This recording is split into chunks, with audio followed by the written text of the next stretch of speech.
Imana ihabwa icubahiro. Amen. Imana duteye iteka tukaba tugeze muri uno mwanya ku munsi wa nyuma w'isabato, tukaba tugomba duheze indongozi yacu tumaze indwi turiko dusangirira hamwe. Reka dusabe nyina wacu hano umuvyeyi twakira umugisha mu majambo avunaguye, hanyuma dutangura icigwa turabire hamwe impfunyapfunyo mu byo kwiga no kuzirikana mu kigwa tumazemo indwi yose. Reka twicishe bugufi mu mitima dusenga Imana. Amen. Twongeye kugushimira data wa twese uri mu ijuru, ibibumbano vyawe wongeye kutwemerera kudushitsa kuno munsi ugira gatandatu. Data mu ijuru, atari uko twari beza imbere yawe, nuhegwe icubahiro. Amen. None tugize umuzingo bugira kandi kugira ngo twunguke mu vyawe. Twongeye kuguhamagaza rero kugira ngo uturongore muri ibi vyigwa, kugira ngo bitugirire ikimazi, byongere kibirengeye kizima, bigirire ikimazi abavyumva mu izina rya Yesu. Amen. Ego. Ibindi byo kwiga no kuzirikana ni cigwa cuno munsi wa gatandatu itariki 4 gitugutu. Mu vyigwa icigwa turiko turiga, reka ndabibutse umutwe w'amajambo. Uno mutwe uvuga ngo ni cigwa ca mbere, ni lesson nshasha citwa ngo gutanga insiguro ya kahise Zerubabeli na Ezira. Twarabonye ko mu ijambo ryo gufata ku mutwe twarabonye ko Kuro yari umwami w'Ubuperesi kandi akaba n'umukozi w'Imana kugira ngo ashitse imigabo y'Imana. Kandi twarabonye ko Imana ishobora gukoresha abanyamahanga, abantu batahindutse, kugira ngo bashitse imigabo yayo mu gihe abana b'Imana banse gushitsa icyo Imana igomba ko. Icyo naco ni cyahe? Nuko imibereho y'abana b'Imana igomba gusa n'ibyanditswe byera bigisha. Niko twabibonye kuri Ezira. Yafashe ingingo yari itagije, yari hanukiye kugira ngo yige ibyanditswe, yongere kandi agira iki abyige abimenye hanyuma abishitse abivemwo ubuzima bwiwe bubi, ubuzima bw'ivyanditswe byera, hanyuma yongere kandi abyigishe. Mugabo no munsi gitandukanye n'ibyo n'ikiye, uno munsi abantu ntibaniga ibyanditswe ahubwo basoma ibyanditswe kugira ngo barondere ibyo baza kudodesha bagenzi babo nk'inyundo. Tukibagirwa yuko Yesu yavuze ngo sinaje guhana abantu, mugabo naje ngo bose baronke ubugingo bunengesereye. Aho nyene dutsindirwa kubera ko tubisoma tutavyiga, bituma abantu babona tubivuga tutahindutse, bigatuma dutukisha izina yacu. Reka rero turabe aya majambo, nibaza ko umuntu yasoma mu buryo buciriritse kugira ngo abantu bayatahure. Arimo inkomezi nyinshi cyane. Yakuwe mu gitabo Ezra the priest and scribe, page y'amajana 67, ni mu gitabo Prophet and Kings, abakurambere abami n'abahanuzi mu Cyongereza. Hanyuma aravuga ngo umwanditsi, fata nkama igikorwa kidasanzwe ca Ezira. Ezira yahindutse igikoresho cy'umunwa c'Imana, yigisha yitanze ko akarorero ingingo ngenderwa ko zirongora ijuru. Kintu gihambaye, yigisha yitanga ko akarorero. Mugabo no munsi tuvuga ngo murabe ibyo mvuga ntimurabe ibyo, byatandukanye cyane gose. Mu kiringo c'imyaka yiwe yo kubaho, haba mu gihe yaba ari muri sentare y'ibwami bw'Abamedi n'Abaperesi canke Yerusalemu, igikorwa ciwe cy'umwihariko cari ico kuba umwigisha. Mu gihe yaganira n'abandi ukuri yari yarize, mu gihe yaganira n'abandi ukuri yari yarize, ubushobozi bwiwe bwo gukora bwariyongera. Yahindutse umugabo w'intungane kandi w'umwete, Imana ishimwe. Yari cabona c'Imana mw'isi kubw'ubushobozi bw'ukuri bwa Bibiliya, kubw'ubushobozi bw'ukuri kwa Bibiliya bwamuhesha agaciro mu buzima bwa misi yose. Muri cya gitabo Prophet and Kings, abami n'abahanuzi canke abahanuzi n'abami, kuri page y'amajana 69 mu Cyongereza. Ane majambo akomeye naye ngo mu gikorwa cy'ubugorozi gitegerezwa kwamamazwa kugeza uyu munsi harakenewe abagabo nka Ezira na Nehemiya batazokwigera bapfukapfuka canke ngo beze ibyaha, abagabo batazoha nigwere ikibi, ahubwo bazoshira hejuru icubahiro c'Imana. Imana ihabwa icubahiro. Amen, amen. Abagabo batazoha nigwere ikibi, bazoshira hejuru icubahiro cyane c'Imana. Ni bimwe rero tavuga mu tabo education ngo isi keneye abagabo batagwa ntibwe gute ntibagurishwe, bashobora guhamagara icyaha mwizina, bashobora kuvuga icyaha mwizina. Abantu rero baragoye. Iyi cyaha kibonetse ku muntu, tufate nko mu ishengero, aba ari nk'umuntu mukuru baragifukira, aba ari umuntu afise uburyo, afise amahera, aterera mu bikorwa by'ishengero agatanga uburyo, icyo cyaha kiba barakeza.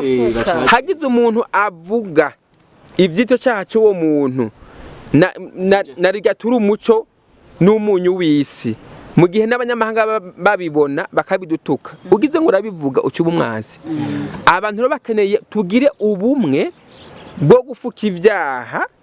Urabibona Yesu niwe yavuga ngo nimwatinya kunyaturira mu maso y'abantu, nzotinya nanjye ko baturi imbere yande ya data. Ariko rero bene data, ikintu kimwe no kongera ko kwiki impamvu dutinya kuvuga icyaha mu izina nuko natwe tutaritandukanya n'iki n'icyaha. Nuvuga ngo biratugora kuvuga icyaha mu izina kuko natwe tuzi ngo nogira gute no hava mfatwa canke no fatwa nanje. Nukuvuga ngo kubera ko natwebwe tutaritandukanya n'icyaha cyese biratugora kugira gute. Rero Imana igomba abagabo, nukuvuga ngo banesheje icyaha mu mibereho yabo, nukuvuga ngo bakizinutswe bakizinutswe, nukuvuga ngo nibo badatinya kugira gute kukivuga, nibo badatinya kukivuga. Ariko twe kubera ko usanga kenshi natwe mu mitima tukibigundiriye biratugora kugira gute, ukacu usanga kugira ngo ubugenzi ntibugire twatinye kugira gute. Ariko mumve ngo Imana ikeneye abantu batazogira gute, nyamba zo bari umupasiteri, nyamba zo bari umuntu wari we wese udatinya kumubwira ngo naho yoba umukuru w'igihugu umubwira ati aha hantu uciye se wakosheje, abo bantu rero nibo bakenewe bagiye kurangiza umurimo w'Imana. Ariko bisobanura ngo ntugomba kuraba ubwinshi bw'abantu, mugabo ugomba kuraba icyitwa ukuri abo bantu bafise, ugereranyije n'ibyanditswe byera. Aravuga ngo abagabo barajwe ishinga no kwikorera umutwaro w'iki gikorwa, ntabwo bazogira amahoro mu gihe babonye ikibi kiriko kirakogwa, canke ngo basasire indava umugwanizi mu kwambika izera ubugizi bwa nabi. Yesu yavuze si Yesu muri Yesaya 5:5 ngo baragowe abita iciza ikibi bakacita iciza. Nukuvuga ngo aba bagabo rero baragishwinga no kwikorera imitwaro w'iki gikorwa, ntibazemera ikibi ko kija ko gikorwa zobivuga, ntibashobora gufuka ibyaha bikorwa ntacyo bitwaye. Ngo oya, ndabona ko abo bantu bafite igikorwa kidasanzwe, kuko iyo wisinye kugaragaza ikibi kiri mu bantu uba wemeye kuba umwansi w'abo bantu.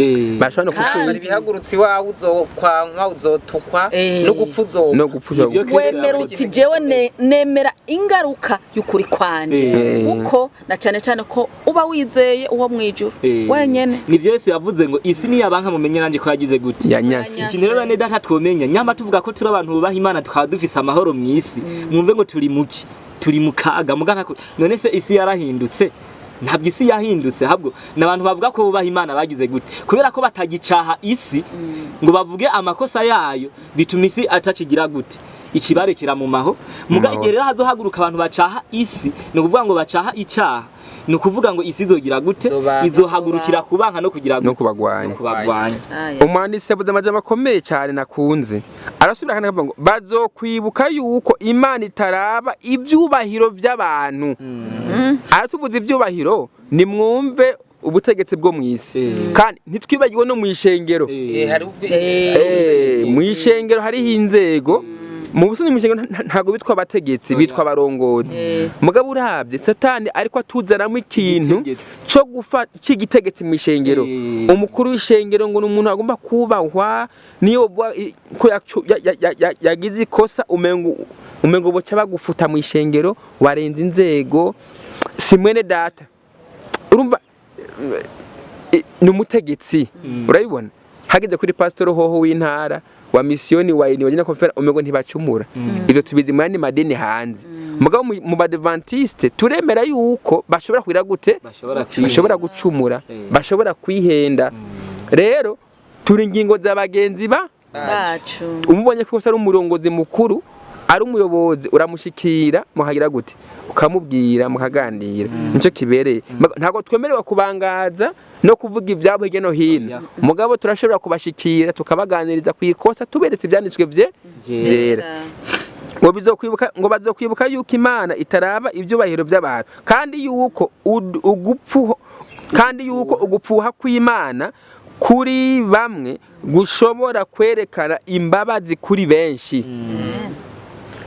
ugupfuha kw'Imana kuri bamwe kuzokwerekana imbabazi kuri benshi Imana nibuka mu gihe cya kera mu rugendo rw'abisirayeli ko bava muri Egiputa bageze Shitimu hamwe umwami Baraki yazana Baramu ngo ashobore kuvuma abisirayeli bamaze gushurashura igihe muri Shakiyaye abamidiyani bamanutse bagashurashura n'abisirayeli uburaki bw'Imana bukaziriringira abisirayeli ikarandura abantu barenga 23 ku murango umwe hari umuntu yitwa nde Finehasi mu rubyaro rwa Aroni yahagurutse mu gihe umusirayeli yaciye imbere y'ihema ry'Uhoraho aje inyuma n'umumidiyani kazi gushurashura arabakurikira aratoberanya icumu kuva kubo hejuru kuwo munsi bose barapfa ngo uburake bw'Imana butabira gute burahwama nukuvuga ngo nirikije mbona mpuza n'amajambo ngo kandi yuko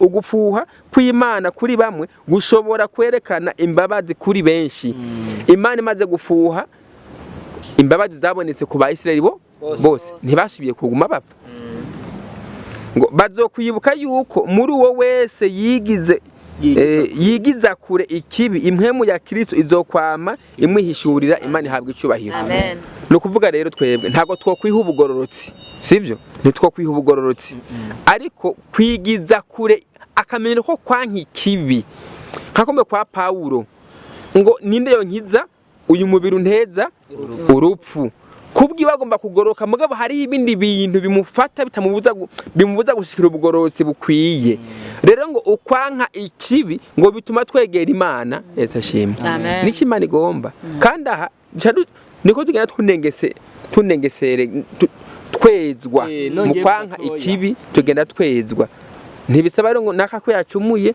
ngo reka ngo urumva ngo ntumumaramaze ngo reka tumureke ngo azobiheba urumva tumuretse ngo azobiheba ntazigera amenya ko yakosheje Imana ihabwa icubahiro atakano nagoma kongerako kwiki kintu nyene no kuvuga ngo igitabo kimwe cyitwa uwipfuzwa ibihe byose nico kivuga ngo iyo tubonye umuntu akoze ikosa ntitumuhanure natwe bitubera iki bitubera icyaha no kuvuga ngo ni byiza ko umuntu akoze ikosa mugasi byiza ngo si byiza kubivugira muri kumugaragaro uwo muntu uragira gute uramusanga ukamubwira hama byanse ngo gahitana abandi mukagira gute hama byanse kabimenyesha n'inama y'iki igihe rero byanse ngo umuntu urumva ni wenyine abagize gute abayikuye mu murongo wabera ariko kandi naho nyene ngo ntitugomba guca tumona nk'umuntu imbabazi z'Imana zagize gute zaheze ko nuko umuntu agira gute amuhanura mugira umugenzi ikigo kiraheze mugabo reka dusabikanye ku bibazo bitatu biri ngaha duhane hane ivyumviro kuri ibi bibazo kumbure n'abandi bafise indongozi kumbure batunganirane nabo ikibazo cyame kiravuga ngo egome dufise amasezerano menshi meza ava ku Mana muri uwo mwanya nyene nubwo biruko ntabwo Imana yigera iyaduhatirako amasezerano ni meza ariko Imana ntiyadushiraho ku kagobero ni wa mwidegembye guhitamo no kwemera ngo mbega ni ayahe mahitamwo dushobora kugira mu buzima bwacu ashobora gutuma ayo masezerano ataja mu ngiro kuri twebwe amahitamo twogira ni kujya duheba inzira y'ubugororotsi Imana iduhishuriye tugahitamo inzira y'ikibi aya mahitamo yacu yo mu kibi atuma amasezerano y'Imana kandi anateba kudushikako hariho icyo bavuga mu gifaransa ngo les promesses de Dieu sont conditionnelles. Bisigura ngo amasezerano y'Imana n'imigisha yayo birahari. Mugabo iyo bigushikako iyo uri muri condition z'ivy'Imana isaba. Guhagarara mu nzira Imana isaba niho amasezerano y'Imana gushikako. Rero benshi bashaka ngo imigisha y'Imana amasezerano y'Imana basohorereko ariko nabo bateye imibereho yabo ico gihe baba ariko barihenda cyane. Murakoze.